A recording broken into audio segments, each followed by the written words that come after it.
So if anything, we play every now and then. Yeah, I So mean, I keep the you know, music down. every once in a while you just get caught. But with that being said, we have another BS Busters going on. Thank you for joining us. We'll have the lady introduce herself, then the gentleman, and then we'll dive into it after the cut. Um, Ladies first. Welcome, ladies and gentlemen, boys and girls of all ages. I'm Joy. So one of the BS Busters and we podcast, and we got three topics for today. But first, let's kick it over to one of our other guests. Yeah, go ahead, sir. Introduce yourself. This is Kanoshi Abominito. Here to say that apparently there will be no Switch Pro, which makes sense. Yeah, because, you know. Thank you.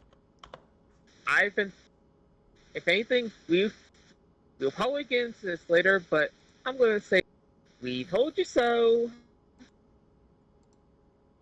Um, Who knows? Nintendo might pull an okey doke and I uh, mean, they could, but I just don't see the. I don't see the point.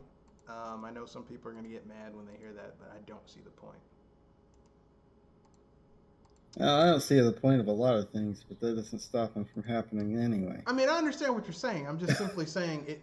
It doesn't make sense to come out with a Switch Pro because, like, here's the thing. Okay, the new consoles are going to be coming out this year. The PS5, the Xbox One. Okay, the new consoles are basically mini PCs. Okay, and they're going to be substantially. They're going to be at least. Let's say they're going to be 30% more powerful than the current consoles out now. So the PS4, the Xbox One.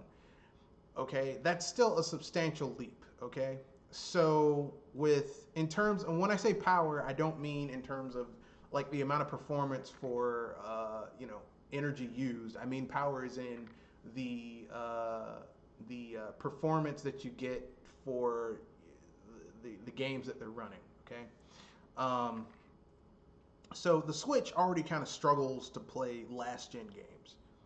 Okay, it struggles to run um, The Witcher 3. It runs, but it's struggling. Okay, Badly. no, it's just like if you're playing it in handheld mode, there's a clear downgrade. If you play it as a whole, if you're playing it on, if you're playing it in docked mode, basically it's like you're playing it on low to mid tier uh, graphics mode on your like on your PC. But the thing is like with a game like The Witcher, like why would you want to play a game that's supposed to be this graphical tour de force and this immersive experience, you know, um, on lower tier graphics? And just unless you just want to play the game and you don't care about the graphical fidelity, which some people are like that. They don't care about, pretty graphics. They just want to dive in and play the game, and that's their business. You know, I personally, there's some games that I've gotten on the Switch where I'm like, or not that I have gotten on the Switch, but have come out for the Switch, and I'm like, I'll get it on PC because I mean, I have a nice, expensive PC with a nice big screen. Why the fuck would I, you know? Why would I want to play that game handicapped on the Switch? And I know people say, well, I can play it on the go. And yes, you're right. Sometimes, Portability is not always the best thing well, I for mean, some games. sometimes some games there's functionally no difference between it being portable and docked. Like, Steambot Chronicles Hand of Gilgamesh. That game is the same handheld or you know docked. So playing games like that are like mid-tier indie games, it doesn't matter how you play it. You're still going to be playing a pretty good game. But for the more like console-ized games or like benchmark style bellwether, grand gaming experiences, like there's a real. I Mm-hmm. mean, even with Nintendo's first-party games. I mean, I've said this before. I've had. I've seen shit load in Xenoblade Chronicles 2 where the game was struggling to load shit. First party game, struggling to load shit. Um, so and that's first party. This isn't like second or third party. So, um, Yeah, but your mileage may vary. Well, I mean, I think a lot of people have noticed this with some of the first party games. This isn't just me. This is like, and this is their hardware. This is first party games doing this. So like, when you find first party games doing this, like, and if anyone's gonna know how to get the most out of the hardware, it's gonna be first party studios. Um, like third parties don't give a fuck like a first party studio does, because a first party studio, it's their job to make shit look good on the platform. Third party On the studios, it's their yeah. job to get the shit to run. They don't care if it looks good. They just want it to run. Okay. They put enough work in to make a profit, and then they go, they do something else. um so like it doesn't make sense for Nintendo to basically um put a lot of money, like put a lot of like R&D development, buying better parts for a Switch Pro when they could just put that towards their next hardware. I know they're saying all this shit, but really, I mean, isn't every console gen, doesn't everyone say, yeah, we want to have a console cycle that's going to last 10 years? No one has had a console cycle that's lasted 10 years, except for maybe Atari.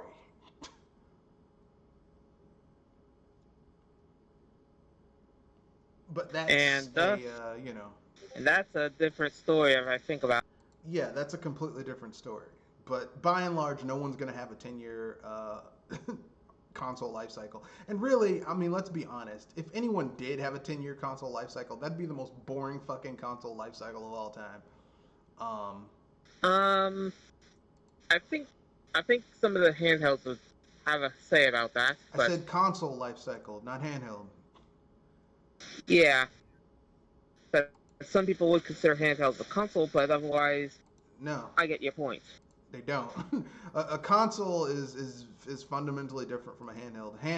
Handheld typically you're going to have a more streamlined, downgraded gaming experience, and there's just going to be certain shit that a handheld can't do that a console can do, and vice versa. There's things you can do on a handheld that you can't do on a console. Um, you know, they each have their strengths. They each have their weaknesses. But Kenoshi, you have any thoughts on this?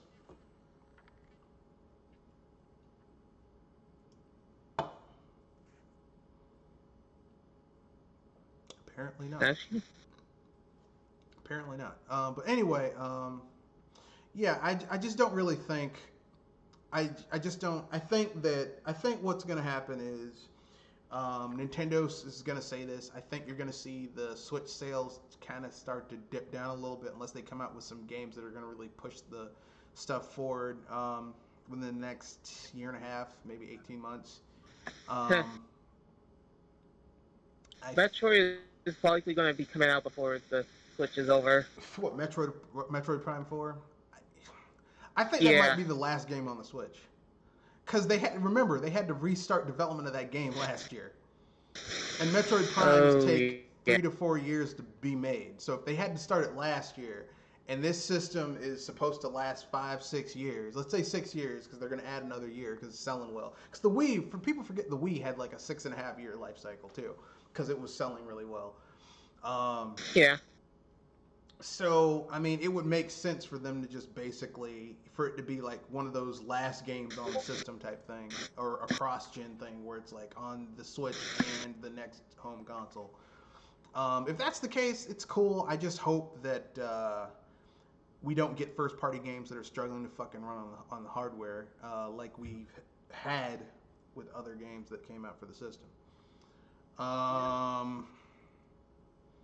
But I guess we can move on to the main topic. So I guess we should be, what are your best and worst 2D and 3D Legend of Zelda games in your opinion, and why?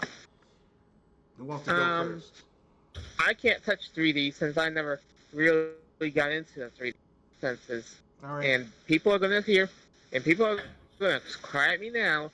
The 3D Zeldas are the best. You should have been playing them. I mean, I'm not going to say they're the best, but I mean, they're pretty good, depending on which one you play. Kenoshi, what is your personal best and worst 2D and 3D Legend of Zelda game, and why? In your opinion, of course.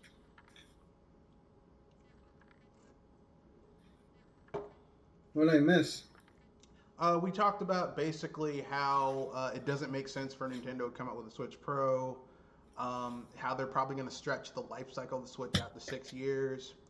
Um, and how they're still going to have to come out with new hardware because over time you're going to see games like they're not going to be able to have multiplats the uh, on the new consoles coming out this year and the Switch as well. You're just not going to be able to do it because the Switch is fundamentally underpowered compared to those new consoles. When I say power, I don't mean performance for how much wattage it's using. I mean power is in performance based on the games that are on the system. I don't care about how much wattage it's using. I know the technical term for power is, wow, this does a lot of shit using very little energy, but that's not what I mean when I say power. When I say power, I mean the connotational term of power, which is the connotation is, man, look how much shit you can do for how much this thing. Look how great the performance is. Yeah, it uses a lot of power, but man, look what it can do. That type of thing, not powers. And look how much shit it can do with how little energy it uses. No. But now we're on the what are the best and worst 2D and 3D Legend of Zelda games in your opinion and why? So, and we're asking you first because you're here.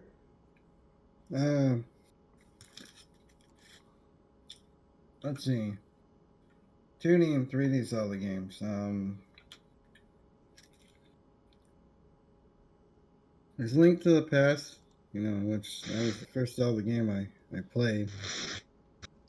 And then there's Ocarina of Time, which was I thought a really good game. Just mainly talking about the N64 game. It's a game that hasn't aged particularly all that well. No. When you're talking about the 64 version. Yeah. But still a decent game. Yeah. Obviously, Link's Awakening was pretty decent, although pretty short. Wind Waker. Wind Waker's pretty good. On to the worst, or the ones I didn't find too particularly. Oh yeah, another one, Breath of the Wild, because I thought, what they were doing with the physics engine and how the world interacted, with various elements. I thought that was interesting. The one I particularly didn't find all that interesting was the or stick to that much was the Oracle of Ages, Oracle of Seasons. Weren't particularly bad games. I just haven't really just didn't really stick with them. Same with the Minish Cap. Let's see. I didn't really stick to that game either. Twilight Princess, I thought they kind of got too afraid when people were like, "Oh, Wind Waker's too kiddie, so we have to do this hard, this grittier version of Zelda." Excuse me. And then, well, yeah, that's about it. All right, I guess it's my turn. Well, I think my favorite 2D Legend of Zelda game is Link to the Past. Not because it was the first one I played and beat, but it's not the first one I played. It's the first one I beat. First one I played was the original Legend of Zelda, and then the second Legend of Zelda on the NES. Played those two games. Didn't beat them because you're like 3 years old. Trying to play that game as a 3-year-old is a exercise in frustration. Both of them. But Link to the Past was great because Link to the Past was fairly well balanced between veteran Legend of Zelda game players and new Legend of Zelda game players. It's the only Legend of Zelda game that I've played thus far that has a tutorial that basically doesn't feel like a tutorial.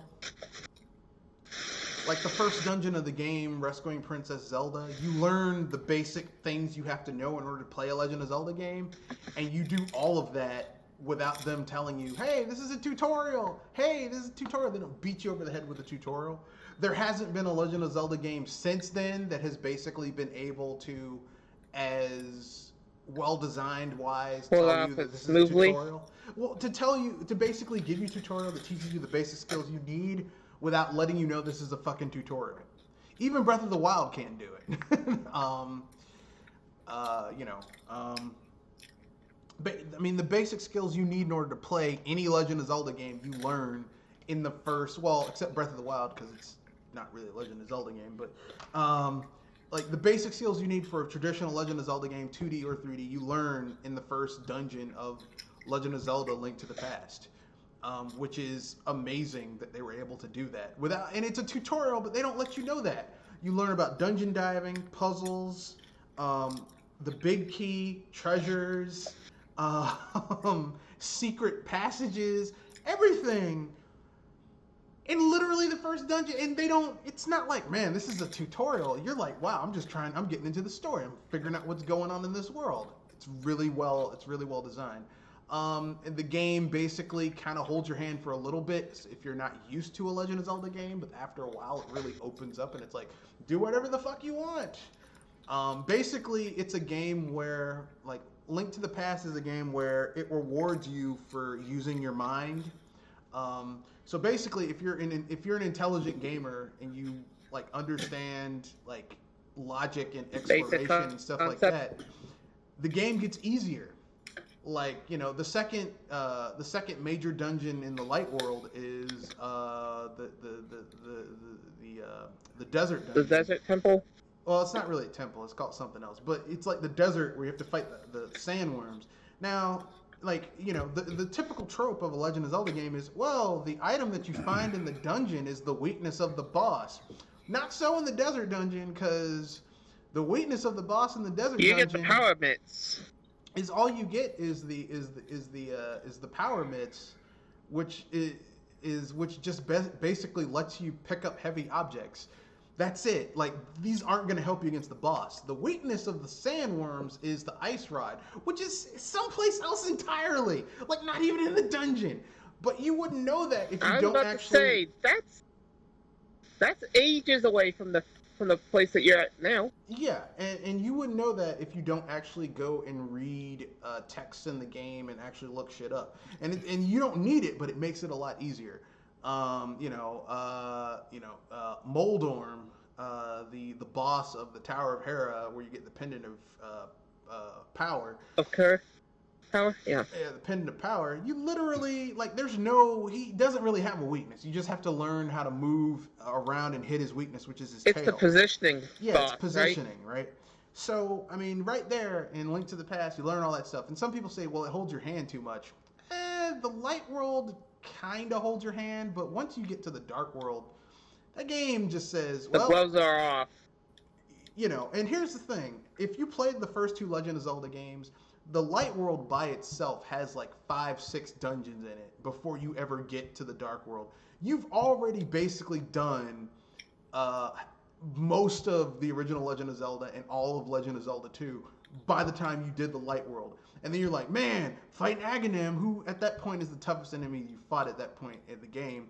And boom, you're right there. You're in the dark world, and you just it's oh shit. And then you find out there's like 8 damn dungeons in the dark world. It's ridiculous. It's fucking ridiculous. And all the dungeons are different. They don't really...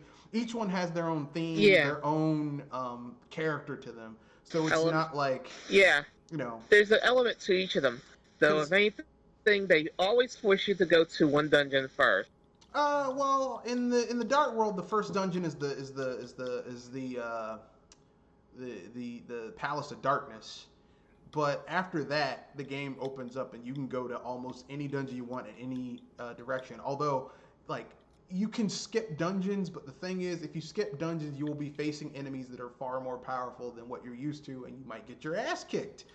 So, you know, the choice is yours. Yeah, tell that to me when I have to go for the Titan's Mitt, and that means having to go to Dungeon 4. Yeah. So, you know, it's, you know, the choice is yours. The choice is yours. But anyway, so for me, my favorite 2D Legend of Zelda game is Link to the Past, with an honorable mention for the Link's Awakening, Oracle of Ages, Oracle of Seasons games. The reason I conclude those, I make those one game because Oracle of Ages and Seasons are basically a prequel for Link's Awakening, and they're all together. They're just like almost one complete game.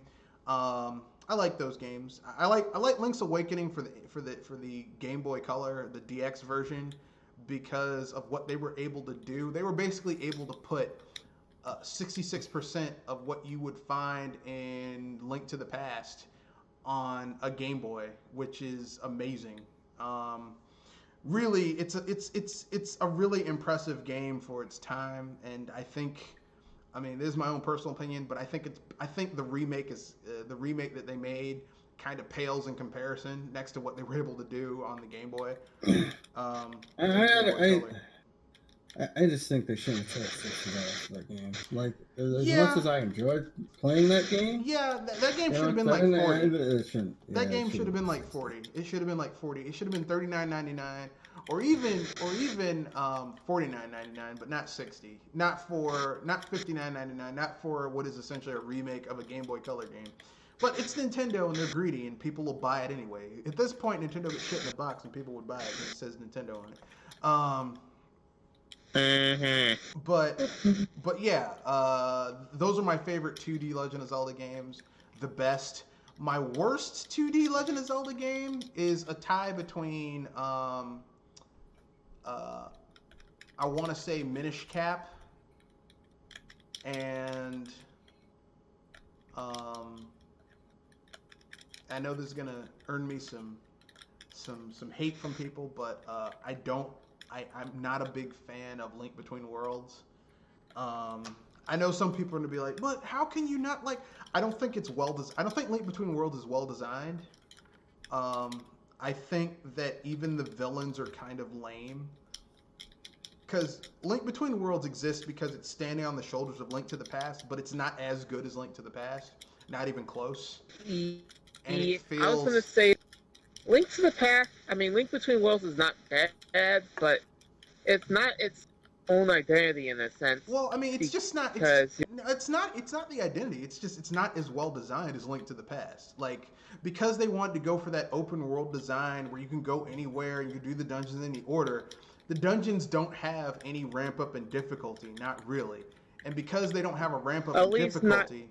I was going to say, not until you get to the key points, which is kind of a bummer. Yeah, until the first time you have to assault Hyrule Castle and Lowrule Castle, and then the second time you have to assault Hyrule Castle and Lowrule Castle. It's like, which is just, it's lazy. It's not good game design. I mean, the same thing happens in Breath of the Wild, too, where it's like you don't really feel that sense of progression, not really, until you get to certain points when you have a certain amount of life or magic or whatever, because that's how they determine your character progression in that game. But it just kind of, it doesn't feel like very good character progression, which was always very easily measurable in other Legend of Zelda games. So for me, Link Between Worlds is a good idea, but badly executed. And that's just me. The Minish Cap I don't like just because the final boss, Vaati, is a motherfucker. Like, he's one of the hardest final bosses I've seen in a 2D Legend of Zelda game. Not his first two forms, but that third form where you have to hit the arrows at a certain point and just do, oh, fuck that. Aside from that... I was about to say... Specific weaknesses are always a pain in the rear. No, just that one version of Vaati. Like, the rest of the game's actually pretty good. The rest of the Minish Cap is pretty good, but that one is not. So I guess I should go to my favorite, to the best 3D LOZ game and the worst 3D LOZ game. So. My favorite 3D LOZ game, I know this is going to make some people upset, but I don't give a fuck, is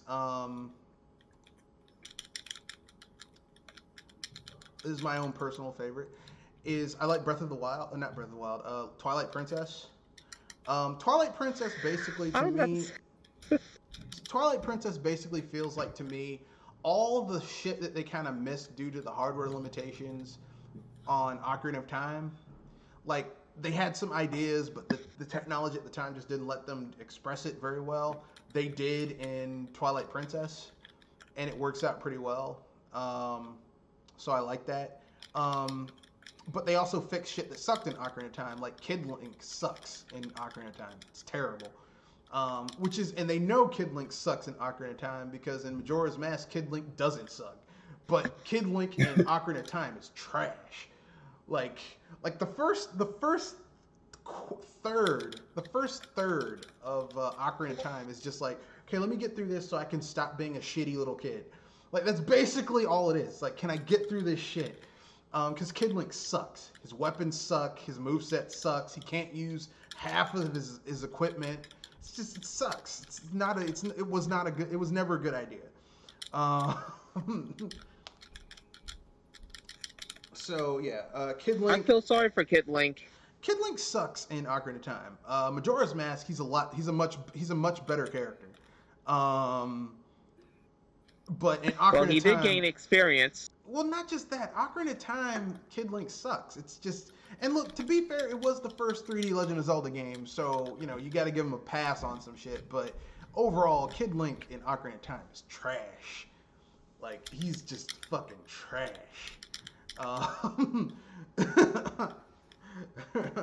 But way to put him down. Nice. He deserves it. But anyway, which is weird because Link's a kid in almost every other Legend of Zelda game. He's a young kid and he's totally badass. But 3D boy, Kid Link is trash in Ocarina of Time. He's much better in Majora's Mask. But anyway, yeah. So basically, yeah. Twilight Princess to me is like the perfected Ocarina of Time. It's like, okay, we learned our lesson. We're not gonna fuck up as badly. Twilight Princess. So it's like a perfected Ocarina of Time. They also don't telegraph Ganon into it. Like you don't know at first because you're like, oh man, shit, it's Zant. Okay, what is this crazy? But then, like, as you face Zant, as you kick his ass, and he gets more desperate in the fight with Zant, you realize this dude's too fucking unhinged to come up with a plan that's this well executed and well put together. What? It's too well put together for this crazy motherfucker to have come up with it. And then you find out, oh shit, it's Ganondorf Dragmire. Of course, when you see that awesome scene where Ganondorf gets stabbed in the fucking chest, and then he lives, and then breaks the bonds and then starts killing fucking sages. And they're like, shit, we're gonna throw him into the Shadow Realm. Sages, no less. It's your guys' problem. Into the Twilight Realm. It's your guys' problem. You're like, shit. I still say Twilight Princess Ganondorf is still one of the most intimidating versions of Ganon I've seen. I know some people will say Hyrule Warriors, but Hyrule Warriors isn't a Legend of Zelda game. It's a Warriors game with a Legend of Zelda skin on it, which is a completely different thing. Mainline Legend of Zelda games, that is the most intimidating Ganon I've ever seen because he's just straight up, like, you hear Ganondorf murders people. This motherfucker was straight up murdering people in this game, and he did not give a fuck. Yeah. And may I remind you, some of those people that were executing him were spirits.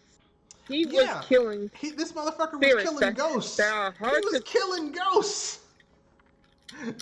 Ripped the sword out of his chest and used it as a weapon. That is a bad motherfucker. Yeah. That is a dude I would not fuck with. All that power still you could can't kill fix that bald spot. Imagine what you right could there. do to a living being. Yeah, but that's just me. My least favorite 3D Legend of Zelda game. Let's see. It's a tie between Breath of the Wild and Skyward Sword.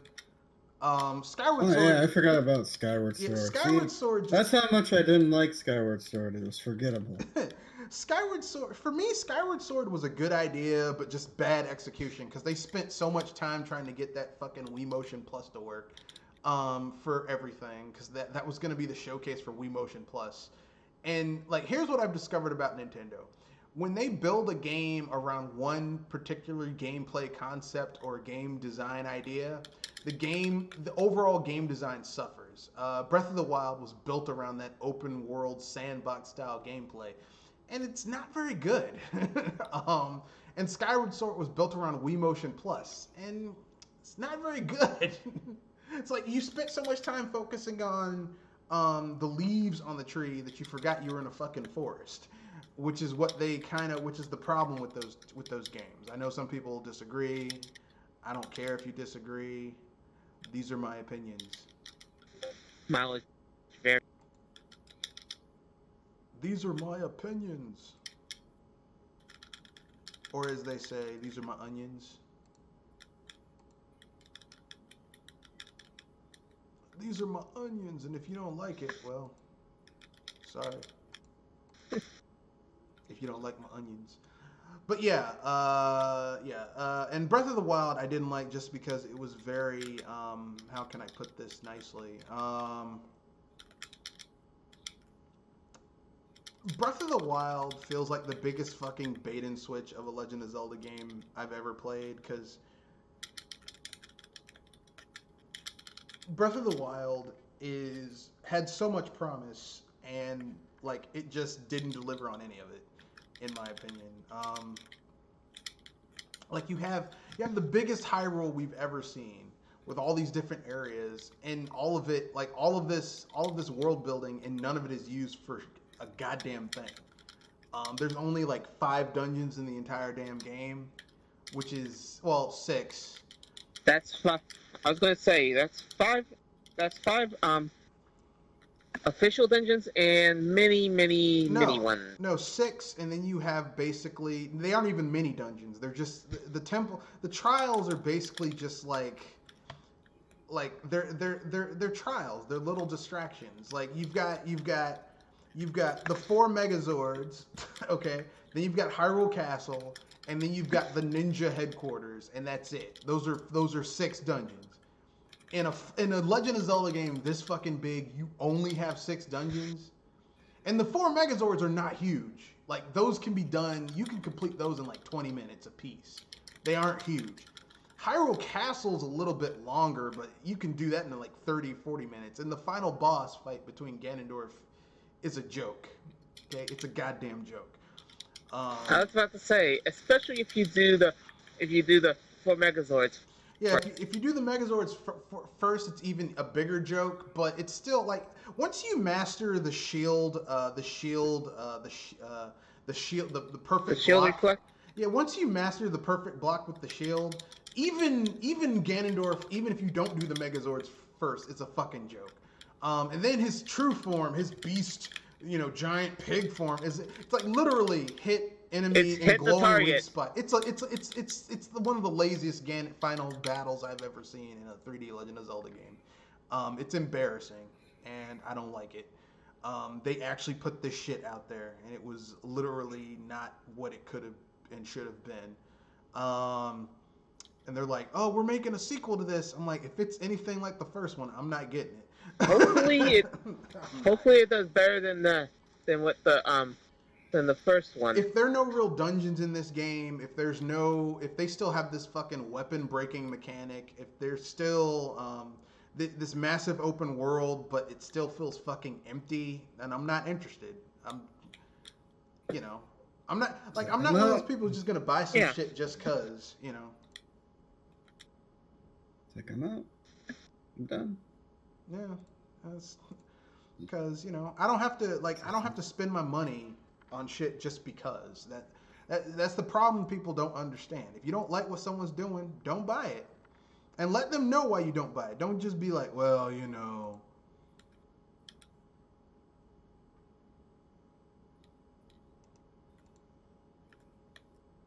I just wanna be friends. I just like X. I'm not doing it.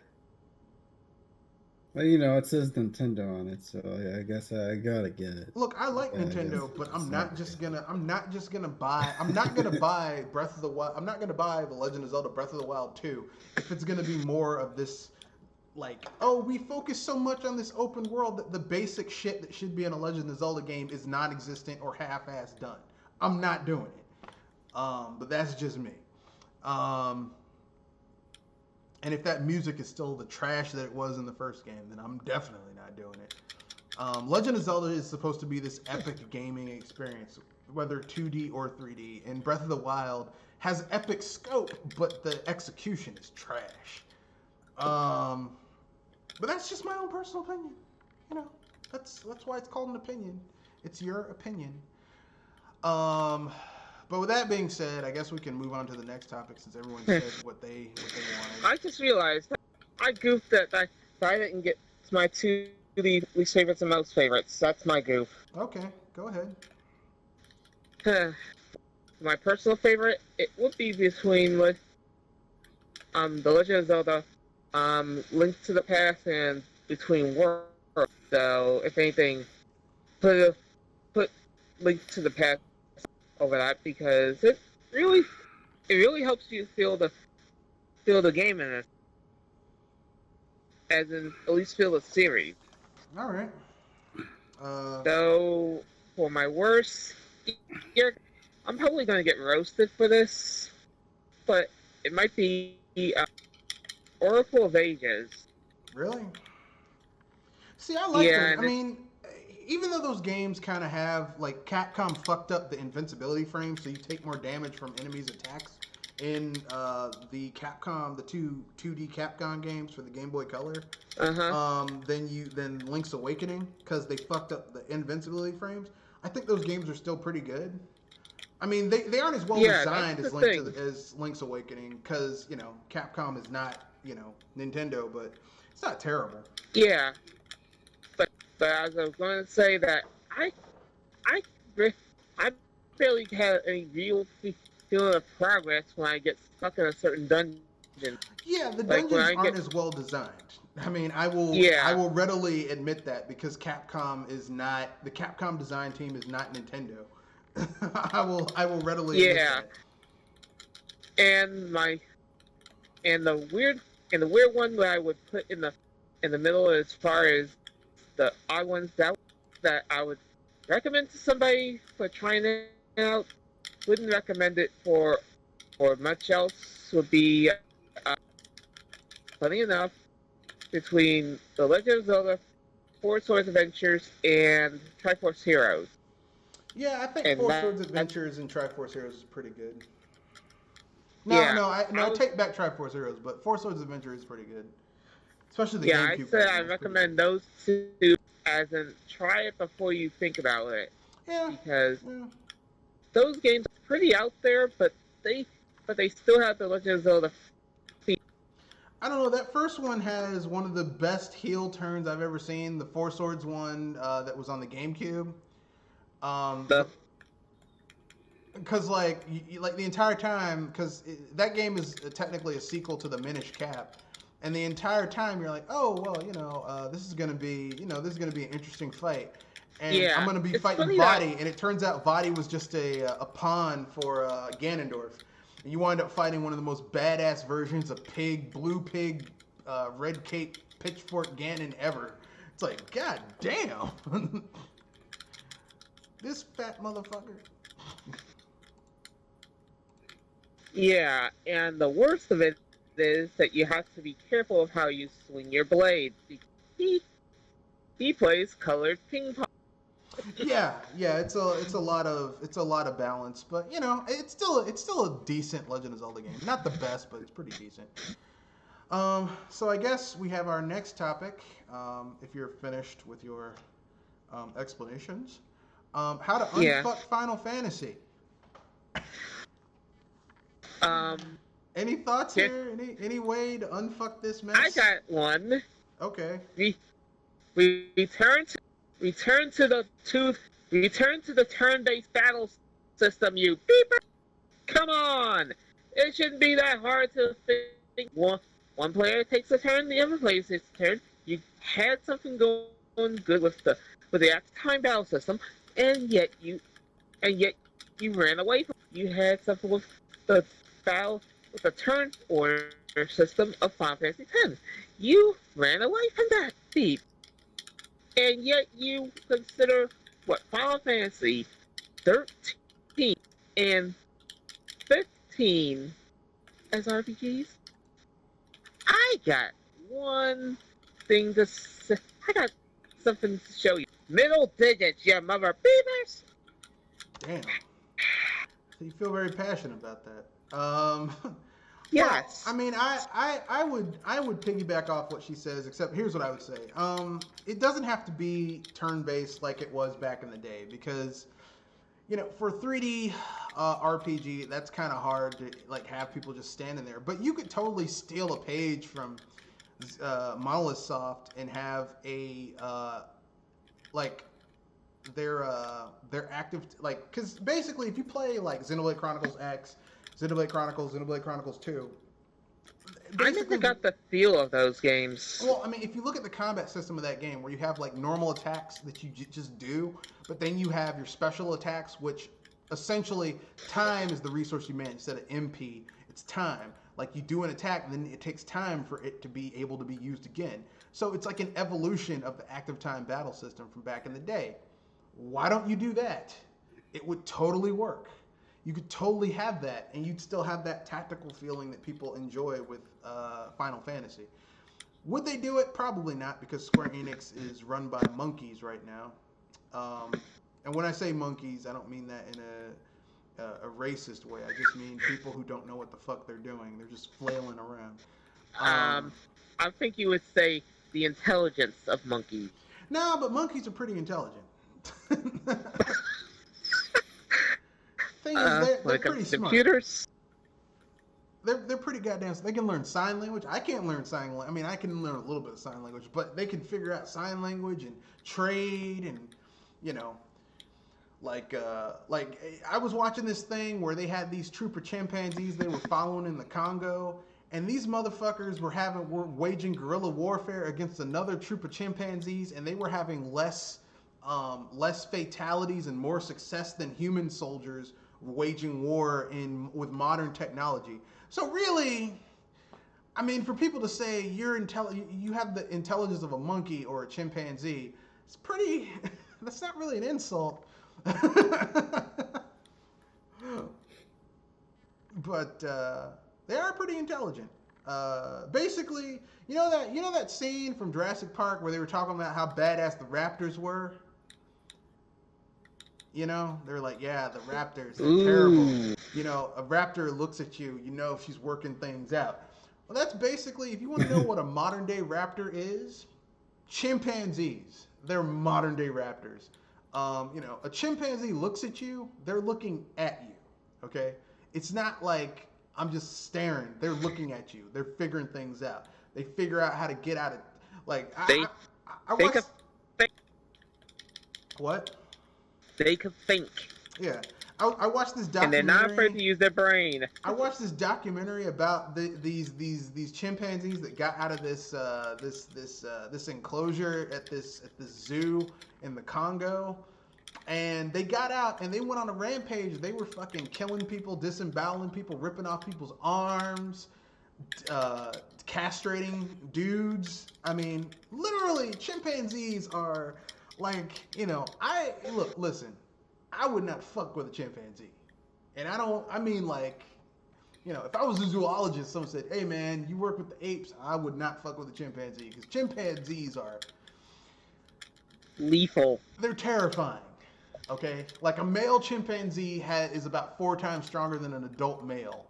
Okay? Their fingernails are like claws. They can shred meat off of the bone. The female chimpanzees are 2 times stronger than a human being. Okay? They're terrifying. They are fucking terrifying. You know, don't let Jane Goodall tell you those lies. Oh, they're just like us. Fuck that shit. Nature can be upbeat. Yeah, and don't let those people like the gorillas. They're gentle giants. Yeah, they are gentle giants, except for the fact that a male silverback gorilla can basically slap you in the head with so much force that it caves your skull in. So, you know, yeah, but they're gentle giants. Yeah. I was gonna say, if they're gentle giants, then be ready to look at what happens when you piss a giant off. the only primate that I'd be okay with being around, because the worst thing they might do is they might bite me or pee on me or throw some shit, is a bonobo. But bonobos really don't bother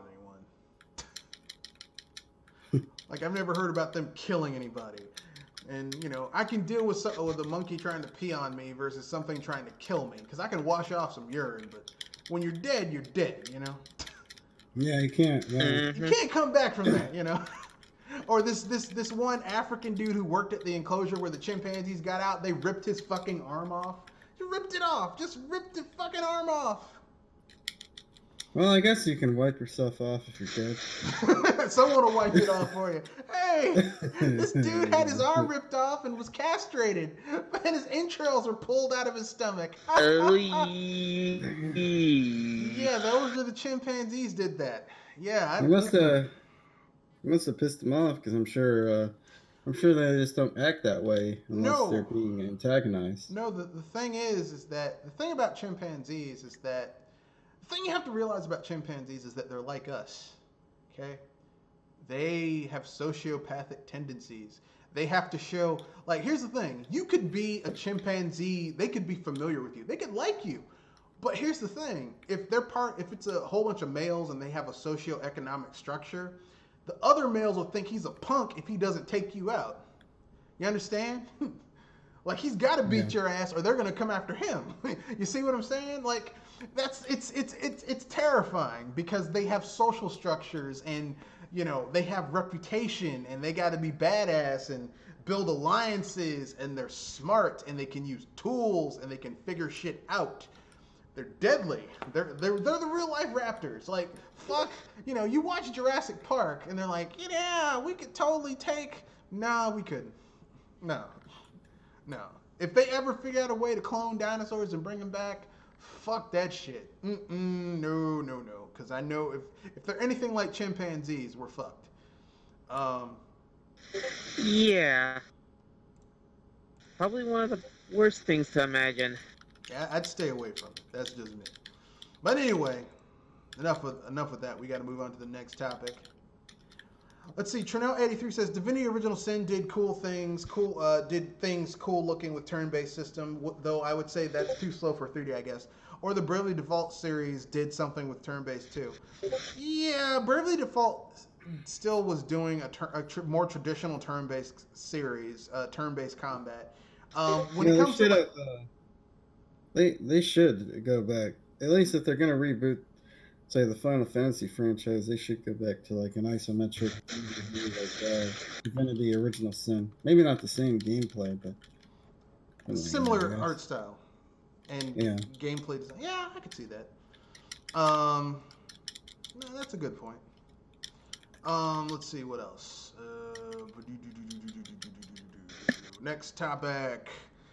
Yeah, I mean, like I said, the only way I see they could do it, I mean, or they could just fire the people who are in charge of it now and go beg Hironobu Sakaguchi and his team to come back. They're not going to get Monolith Soft, but they can get Hironobu, because under Hironobu Sakaguchi, each console gen that he was there, we got 3 Final Fantasies per console gen. We went from 3 per console gen to 1 to 2. Okay? Yeah. Which kind of is a bummer. Which means, you know, say whatever you want to about Hironobu Sakaguchi, he knew how to get the shit out, okay? Whereas these news guys are taking way too goddamn long. So... Yeah, we do not need to wait 5 to 10 years for the next Final Fantasy. Yeah, why should we have to wait 5? Why should we, like, literally we basically two missed generations. Final Fantasy, the original Final Fantasy 13, which became 15, because they were taking so goddamn long to make that game. That's unacceptable. Okay, that's unfucking acceptable. All right. It's like Duke Nukem 3D. That's Duke Nukem 3D shit. I mean, Duke Nukem Forever shit right there, because it took forever for it to come out. Hey yo, but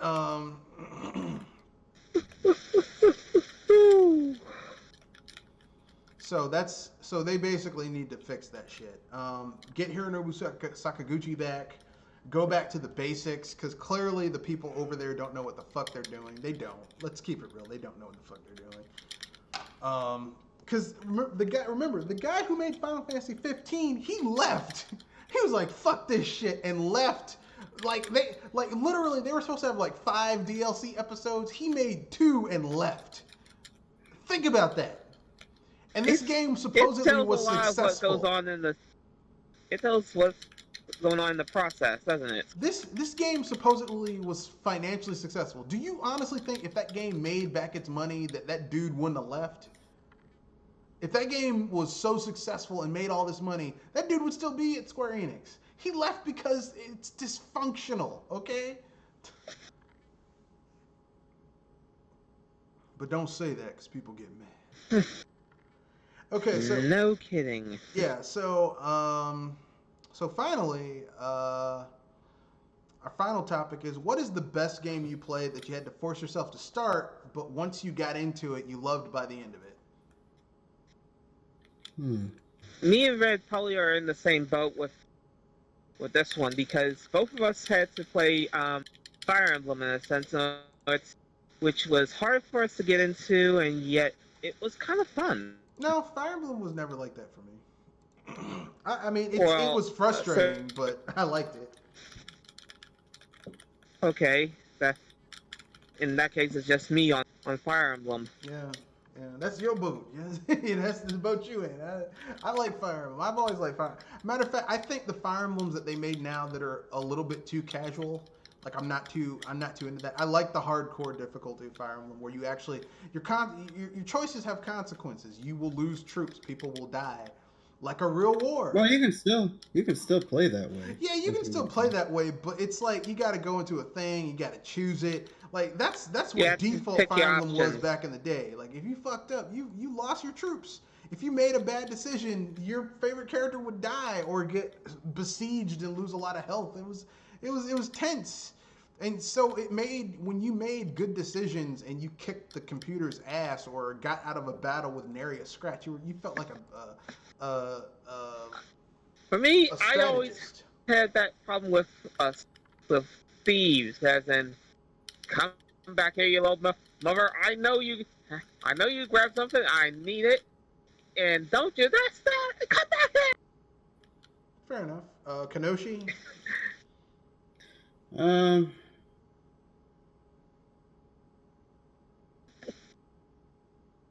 I would say Chrono Trigger. I had a hard time. It was a game I wanted to play. I just had a hard time starting and finishing it. I got it for the DS, and then I played it for a little bit, and then I guess life happened, and then I played on a SNES emulator for a while, and thought the game was great. So yeah. Same thing. Yeah. Same thing with Super Metroid. Yeah. I'm gonna keep it real. Playing some of those old SNES RPGs on the emulator is slightly easier because you can actually fast forward and set your frame rate higher so you can skip through shit. Like when they walk really slowly, it's like, okay, let's get to it. Come on, I know what I'm doing. Come on, get to it. So I know that's gonna sound kind of cheap, but fuck it, I don't care. Well, when you play those games 100 million times, there's some things you're just tired of seeing. Yeah, that's how I feel about Ocarina of Time. I'm like, okay, I've played this game so many times. Can I skip these fucking cutscenes, please?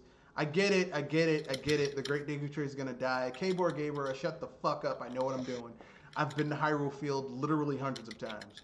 I've been to Hyrule Field more times than I've walked in my house, probably. I get it. Shut up.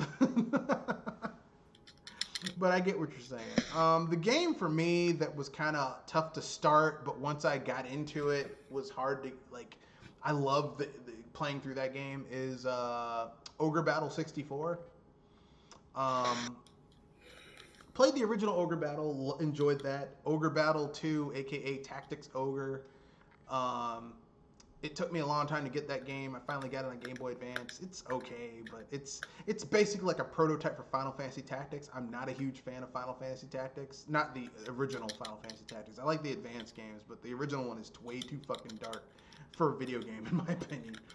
But Ogre Battle 64 starts out kind of slow, but then once there's a certain point in the first, like at the end of the first act where the game really opens up and you can do all types of cool shit. And it's like, my God, this game's awesome. But getting through that first prologue of the game is kind of a motherfucker. So, but once you get through it, it's pretty good. I like it. Let's see. Trinell83 says one of the best games that was hard to get into, but once I played, I needed to stay to the end. Was Bait and Katos in the Etrian Odyssey series. I could see that. Bait and Katos is kind of hard to get into if you're not used to those types of games. For me, it's not the beginning of Bait and Katos that's hard to get into. It's once you get to the second disc of the game and you have to like go and rescue all your friends and shit and save Callus. It's like, because I mean, at that point, like you've been using Callus the entire time, and so he's like the Mario of the game. It's like what they did in Chrono Trigger when they get rid of Chrono, and you're like, shit, now I gotta completely rebuild my entire team. You know, I hate RPGs that do that. That's why I still am pissed off at Final Fantasy VII. They killed off my one healer. The best healer in the game is Eris. Even her overdrives are all based on healing people. Healing and going to die again. Stats, really, but still. Sons of bitches. Like, why would you kill her again in the remake? Why would you kill off the best healer in the game? A character who was built to kill people. Whatever. And there's like most games, like most Final Fantasy games, like Final Fantasy V did something similar where they killed off a character, but then they replaced that character with his granddaughter, and his granddaughter had the same stats, if not slightly better, and kept all of his experience in job classes. So it was like you didn't really lose anything. No, they kill off Eris. They don't give you another healer to take her place. So basically, if the first time you play Final Fantasy VII, if you do not have a character that you've been raising to be your healer, and you've just been offloading it onto Eris since she's pretty much built to be a healer, designed to be a healer, once your healer's dead, you have to go and start fucking building a new healer. It's bullshit, man. I'm still mad about that. Motherfucker. Funny, I never had that problem. I did. Because typically speaking, when I play RPGs, there's always like one dedicated person that, okay, you're going to be the healer. Like in Xenoblade Chronicles 2, the chick who also happens to be a summon, you know, like her big thing is like she can heal, so she's your designated healer. So you just give her jobs that basically let her utilize her healing ability to the entire party, and that's basically it. Like whenever I use an overdrive and she's in it, I'm like, oh, she's gonna be healing me once I use my overdrive, and I'm okay with that. It's like I didn't use her. I got the more rounded ideas, and be sure everybody has a little bit of everything, and be sure that you at least have the materia of cure just in case of emergency. So when you sound like you like using the red mage strategy. I hate the red mage strategy. Oh, you sour. Yeah. For those of you who don't know what the red mage strategy is, allow me to elaborate. The red mage strategy. Red mages are the masters of none, but they are skilled in many. Yeah, they're the jack of all trades, but they're never gonna be the best at any of the fucking magics. So, or anything really. Like they can use a sword, but they're never gonna have as high an attack as any of the melee classes. They can use a bow and arrow, but they're never gonna do as much damage as the projectile-based classes. They can use red magic and white magic, but they're never gonna be able to use the ultimate or even the second to the ultimate level spells of those specialized classes. So basically, in the first Final Fantasy, you can choose the red mage, and if you have all red mages, you'll get really far in the beginning of the game, but in game, you're gonna get your ass handed to you because you don't have access to some of those powerful skills and abilities. So it's like I was able to do it. You played the game on hard mode. It was not easy, trust me. Yeah, that last part of that game is a motherfucker if you go with that strategy. I've tried it. I beat it, but I was like, I'm never doing that shit again. Specialization all the way, baby. But that's just me. That's how I roll. I roll like that. But anyway, so I guess we can get to Dragon Swords 15's topic. Basically, I mean, we covered this before we got started, but essentially speaking, Nintendo is going to try and push out the life cycle of the Switch by another year, maybe year and a half. I don't think they're going to go farther than that because it's as more first-party games hit the PS5, the Xbox, stuff like that. You're going to see a disparity in the quality over time. So you're going to see a dwindling, or even a severe downgrade of third-party support for the system,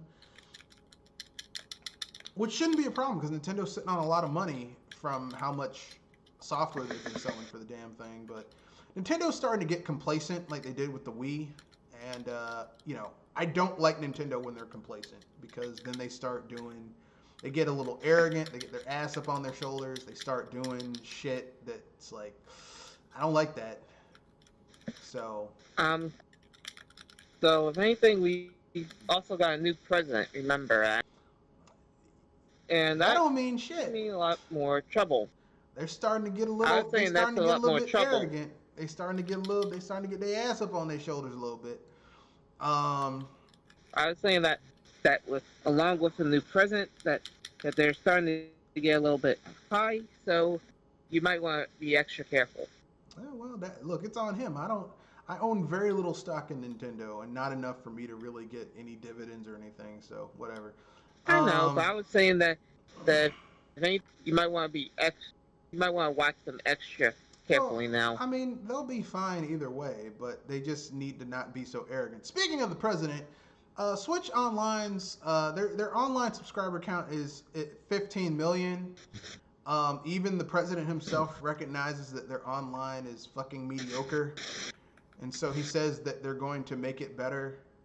I don't know when, because I mean, people have been telling them it was kind of shitty since it came out. But maybe they'll make it better. I don't know. But there you go. Yeah, it's less than stellar. it's less than stellar. I would even go so far as to call it mediocre. I prefer it over the Sony's. That's for sure.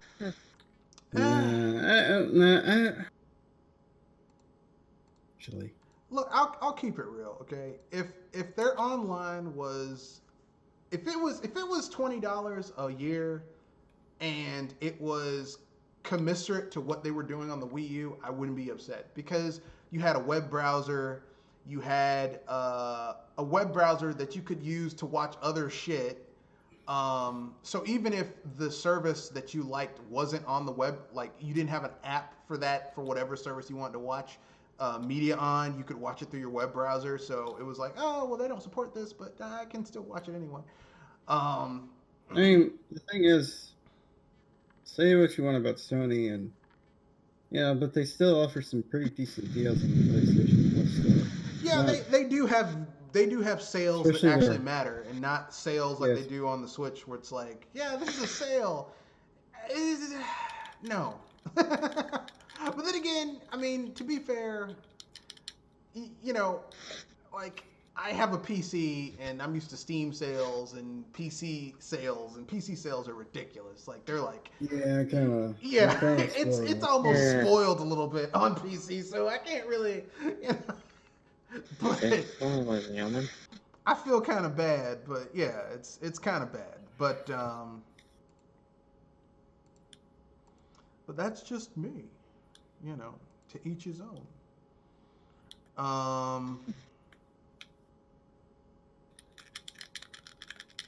Let's see what else.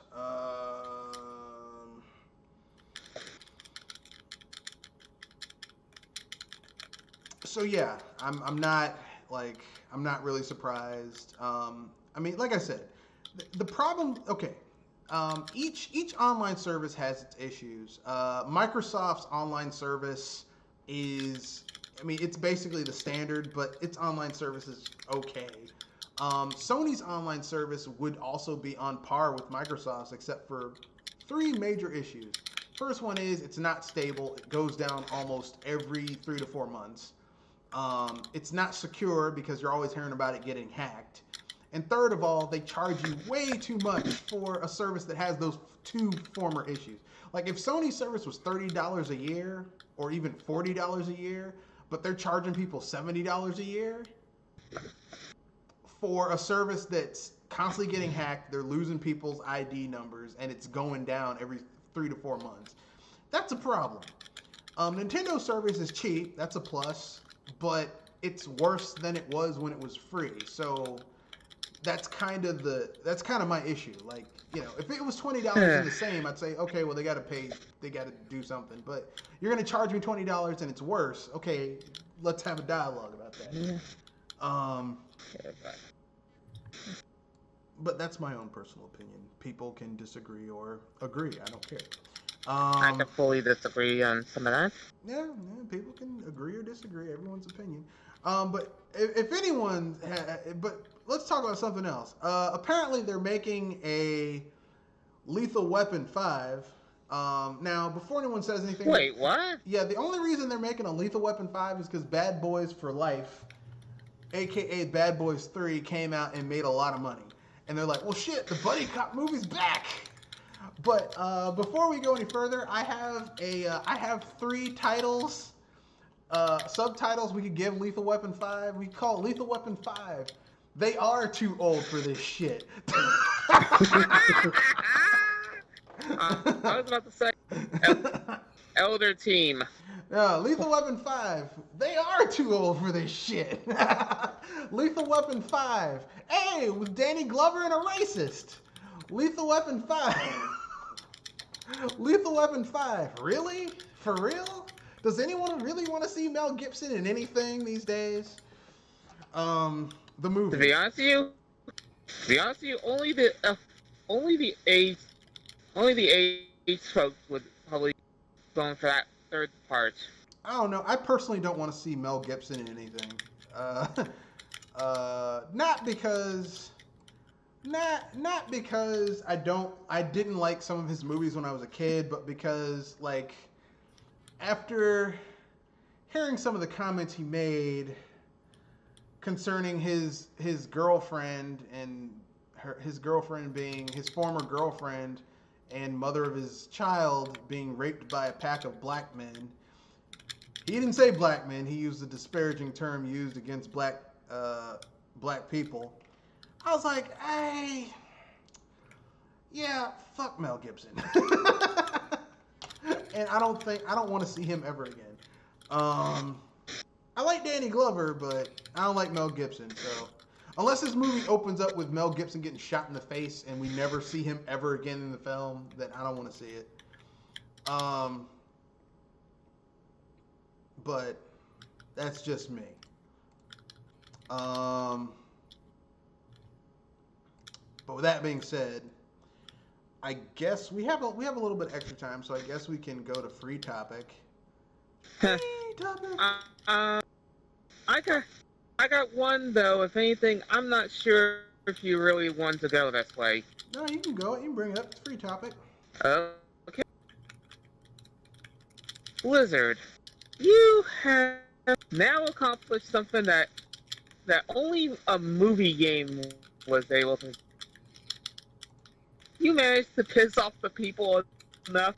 Have you score at 0.6 in Metacritic? Yeah, they fucked up Warcraft 3. They fucked up a re-release of Warcraft 3. Like, how do you fuck up Warcraft 3? Oh, they did more than that, but they effed up Warcraft 3 and Warcraft 3 Remastered. You know, well, the thing is that they released this patch for Warcraft 3 on Battle.net that basically added the shit they were going to add to remaster into the base game. And you can't even go back. Like, they're adamant that you can't go back to the way it was back in the day, which is where they kind of fucked up, in my opinion. As I said, they not only effed up Warcraft 3, but Warcraft 3 Remastered, which is quite a feat. Yeah. How do you do that? Oh, do you want to know how they topped that? remember all those maps that some people made? Oh, they erased the custom maps. They they sent those maps to the Shadow Realm. And guess what? If you try to make any new maps, well, they are now the property of Blizzard. Yeah, my advice to Blizzard right now is to take a step back. Because here's the thing, none of this shit would exist if you didn't have fans who didn't love these games. You know what I mean? So they Yeah, might need I mean, to. I used to be a Hearthstone player for a moment, as in I tried to get into Hearthstone, couldn't. And there's people that love World of Warcraft. In fact, I actually have a friend that's World of Warcraft player. Oh yeah, there's some hardcore fans of World of Warcraft. I mean, I personally, I actually like those games. I like World of Warcraft. I like Warcraft 2 a little bit better than the first one. 3 I never really got into because by that point I was on StarCraft. But and I really love StarCraft. How you have to, yeah, and yet somehow they managed to not only two games, but also are effing up on their social media. And oh boy, Yeah, yeah. how many? This is a series of bad. It's a chain. It's like they it's like they set down a chain reaction of bad decisions and ideas. Yeah, they've been making some bad moves. Some really bad moves. I don't know what to say And it about makes me that. wonder when are they gonna when are they gonna hit the stop button? I don't know, but they need to get their shit together. But maybe they won't do it. I don't know. If they don't hit the stop button, oh boy, I know people that are gonna hit it for them. And it won't be fast and it won't be pretty when it happens. Well, I hope they don't. I hope they turn it around because you know Blizzard does have some IPs that I do like, so I don't want them to be, you know. Yeah.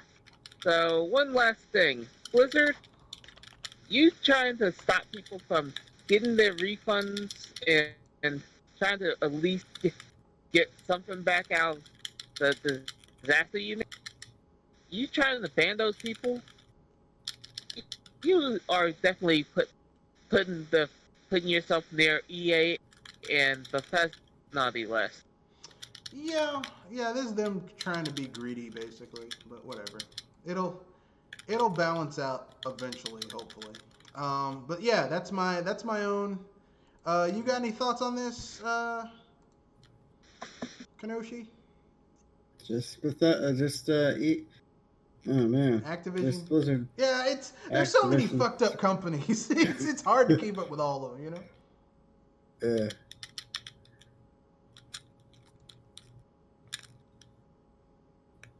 But I don't. I hope things turn out better. But I mean,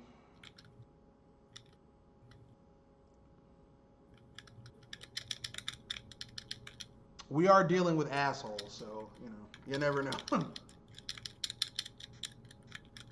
Yeah. You know.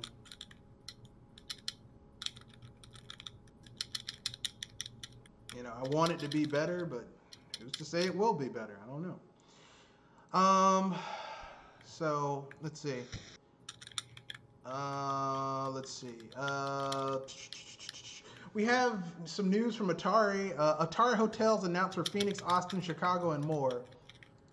I'd have nothing against this Say, is it except about for their the hotels? fact. Well, I'd have nothing to say about this except for the fact that they haven't even gotten their other shit done. You know what I mean? Ooh boy. Yeah, because apparently the people who hold the name rights for Atari haven't even gotten their Atari VCS console out. Yeah, they're also trying to make to license Atari for the name of hotels. Like, does anyone give a shit about staying at an Atari hotel? I mean, seriously? Is this like one of Yeah. those cafes in Asia? No, it's a hotel that's using Atari branding. So it's not does your head anyone like give a it. shit? I mean, like, I could see Nintendo or I'm kind of Sega. surprised because think about it. What do you do when you're in a hotel? You leave the hotel for of a place like a conference. What do I do when I'm in a hotel? Well, typically speaking, when I'm in a hotel, if it's for business, the only thing I'm really there for is to sleep, shower. Maybe if you know if if it's like a really nice hotel, they'll have like maybe press my pants so they're it's a place to hang up my clothes and shit. Pray to God they don't have bed bugs in the hotel. Because I don't want to bring that shit home. Bed bugs. It's like an STD for your house. Um, but yeah, I don't really like. I mean, if I'm in a hotel with my girlfriend, I'm there for other things. I'm not there for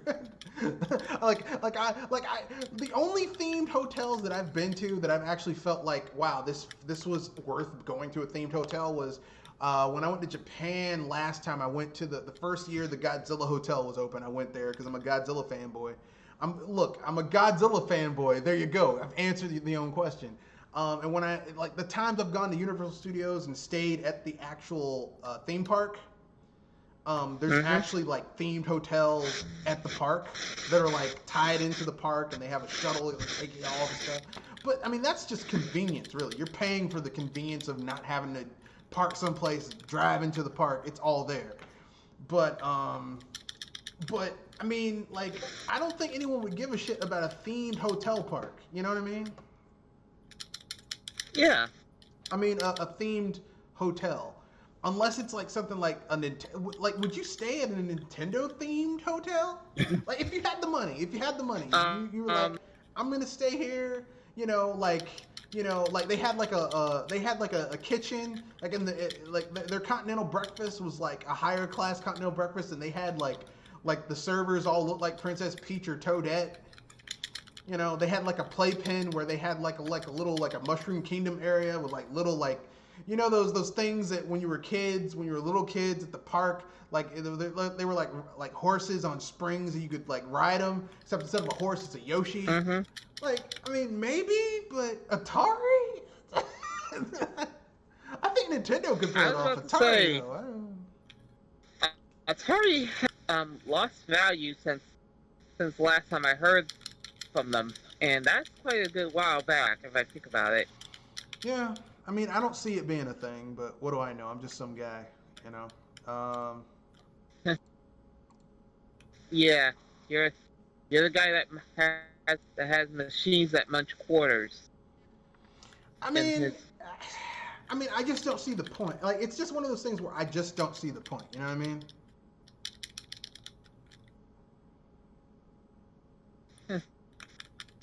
Like, I just don't see the point of going to an Atari themed theme park. Like I don't see how that would be fun if you're what I'm saying. Like, and is Atari's brand that strong to where you would want to go to a hotel themed about Atari? You know? Yeah, probably not. Yeah. Not these days.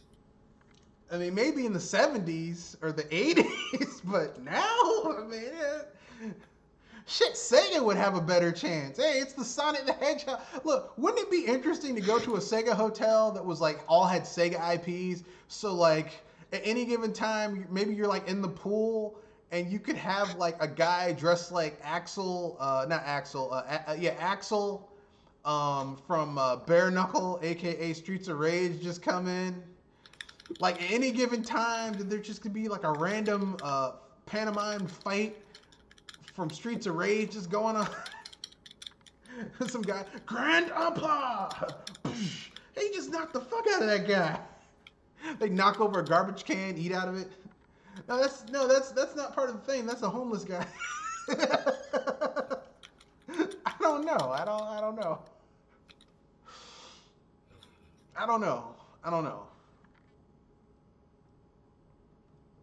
Maybe have Axe Battler from Golden Axe come through. I don't know. It seems weird to me. I don't see the point. I don't Yeah. see the point. Ah! Filth, floor, and filth. Nah!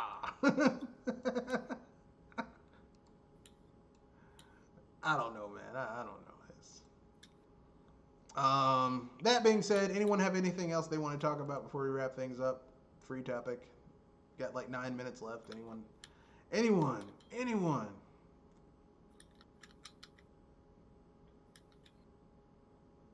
Nothing? No. All right. Anyone have anything they want to pimp out before we wrap things up?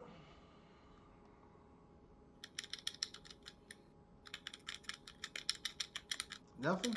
Okay. So this is BS Busters, a channel that talks about bullshit in the video game industry and how to combat it. As the placard says, this is a no bullshit zone.